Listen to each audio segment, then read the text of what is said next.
Marcus Semien, Toronto Blue guys. Jays. Toronto Blue Jays. Toronto Blue Jays.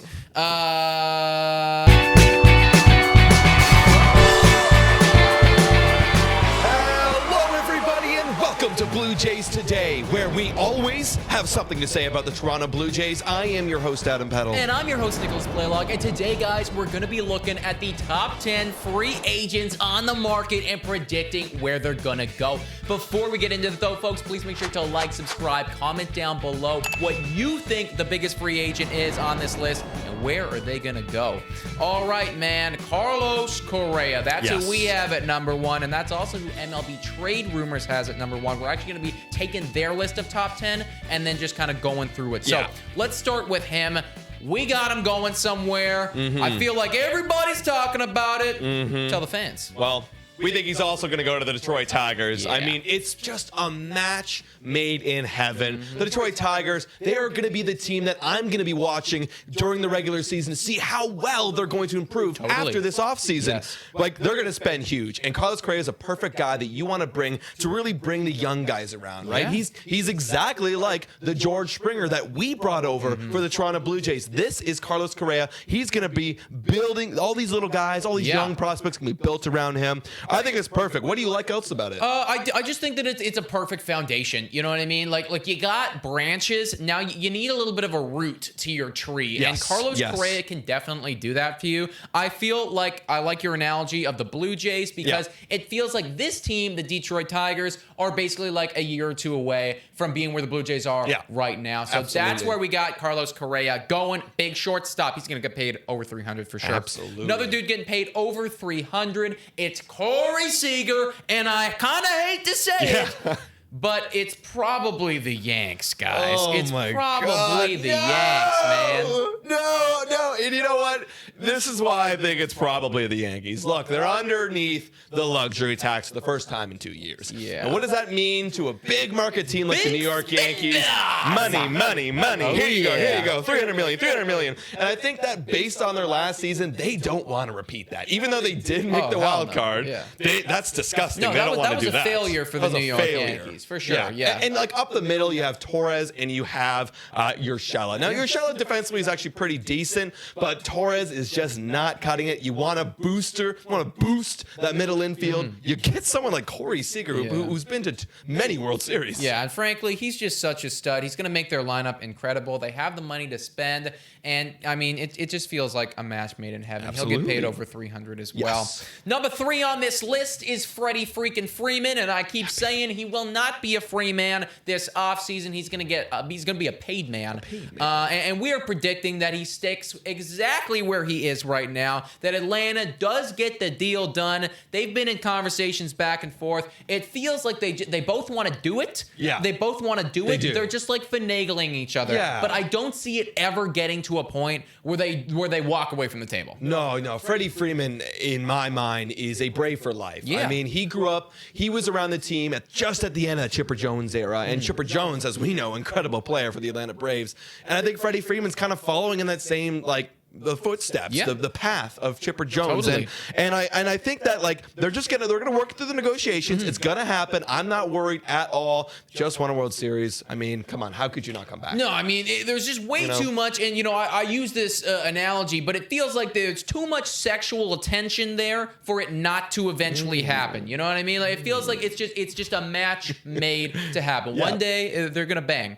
Next on this list, number 4, it's Kris Bryant, baby. And we have him going to a team that was very shocking last year. Frankly, I'm kind of surprised that they're in the mix. They're buying a lot of guys. It's Seattle. Well, you know what? Seattle. I'm not surprised because here's the thing: with the guys they actually have a lot of youth, a lot of young guys. So. The pitching isn't there. I'll be honest. They lost Kikuchi. The pitching isn't really there. Right. But Kris Bryant would be a perfect match for them. They are losing Kyle Seager. They are. They're losing him. They are. And you want to bring. We were talking about Carlos Correa being like that root. You bring in someone like Kris Bryant over at third base, play some outfield to guide these young guys who somehow got 91 wins this year. So if you can get some Kris Bryant, maybe go get some pitchers. Yeah, Seattle Mariners are looking a little bit scary. Absolutely. I mean, you go out, you get Kris Bryant. I can no longer keep underrating you. I'm not allowed to underrate you anymore after last season anyways. Yeah. I'm doing it anyways because I'm a crazy person. But yeah, go out, get Kris Bryant. That makes a lot of sense. Number 5 on this list, we're looking at Kevin Gausman, man. Amazing pitcher, amazing year. He's been proven. He's a stud. I think he stays put. Yeah. You think the same thing? I think the exact same thing, guys. Like, they're already losing Wood and Desclafani, right? And you don't want to also lose Gausman. So if you're going to pick out of those 3, one to sign back and give a bit of a bag to, that'd be Gausman. It has to be. He's getting better in the last 3 years as we broke down one of our earlier videos. So I think that's perfect. They have to keep winning. I agree, man. Those San Francisco Giants, if you don't get some of these guys back, you're going to fall off a cliff, right? And that's not even talking about the offensive guys. Kris Bryant, for instance, who was on your team, will probably not be on your team anymore, right? So at least get back a stud in Kevin Gausman, do that. Next on this list, number 6, Marcus Semien, guys. Toronto Blue Jays. Toronto Blue Jays. Sorry.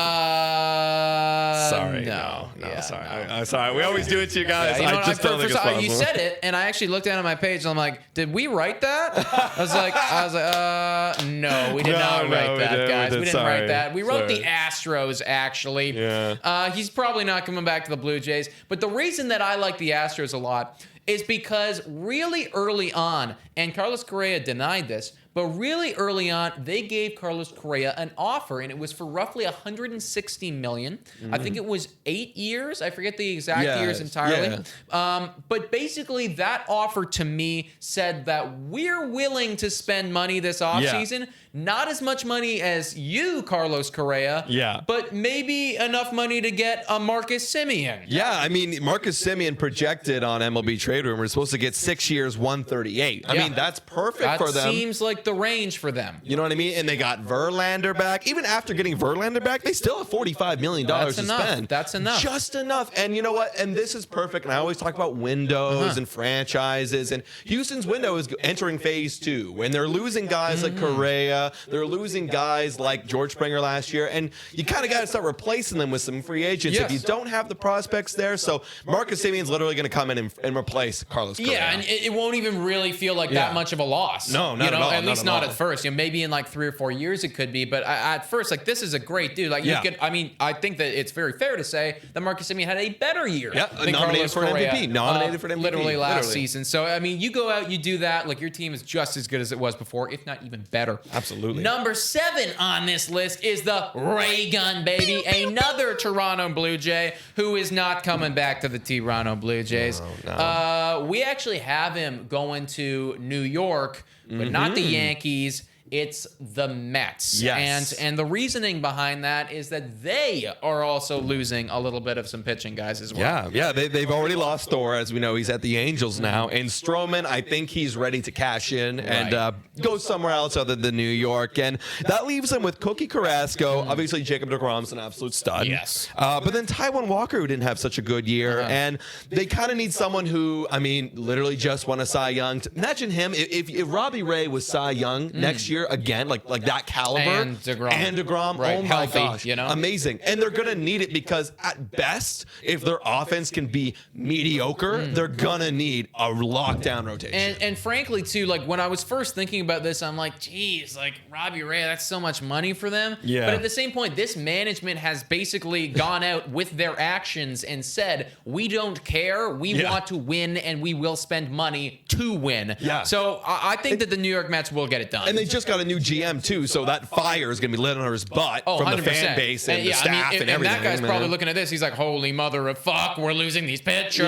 What do I do? I can't lose again. Let's go out, get Robbie Ray. That will help your team out immensely. Absolutely. Next on this list is Trevor Story. And we kind of have him going to a team.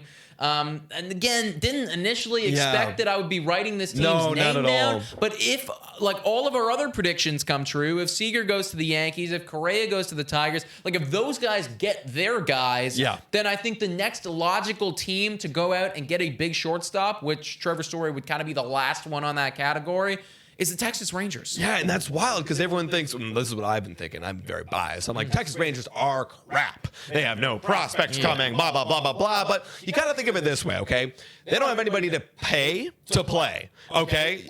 Trevor Story had an underwhelming, we actually had a better second half. He had a better second half. But I think that, he's been overshadowed, as you could see, by Marcus Semien, Correa, and Seager. So, I mean, if you're going to pay someone like Trevor Story, who's still young, and then if you get some young guys up, he can be, again, that root that is leading your middle infield. Totally. You know, at the end of the day, you got money to spend. Why wait, right? Why wait? Just, go get a young dude who, has some serious upside. Sell some tickets. Sell some tickets. Sell some actual tickets. Sell some jerseys. You know, sell some jerseys, man. Actually, that would look sick. Story in a Texas Rangers jersey. That would look sick. Cool. Yeah. Cool. Love to see it. Number 9 on this list, folks. It's Mad freaking Max. Now, the reason that he's so low down on this list, by the way, because frankly, I think that he's the number 1 pitcher, in my opinion, if you want to win right now. Yeah. But I mean, long term, obviously, you might prefer a Gausman or a Ray over him. We have Mad Max basically staying exactly where he is. Yes. We have him going back to the Dodgers, and frankly, it's simply because a few things. One, Scherzer wants to win. There's no doubt that he doesn't want to win, and LA's still going to be an amazing team. 2, LA needs pitching. Yes, they do. They can't lose any more of it. No. They already lost Dustin May to Tommy John. He might come back in the second half, but that's too late for the Dodgers. You know what I mean? Bauer with this whole scandal, and they also have Kershaw as a free agent. So just get somebody back, get Scherzer, and you know what? And they can pay for him. They're LA Dodgers. They don't care. Right? They'll pay for him, and then that would be solid for them. And I think he would want that too. It's LA. Retire there. It's LA, dude. and that's another thing too, right?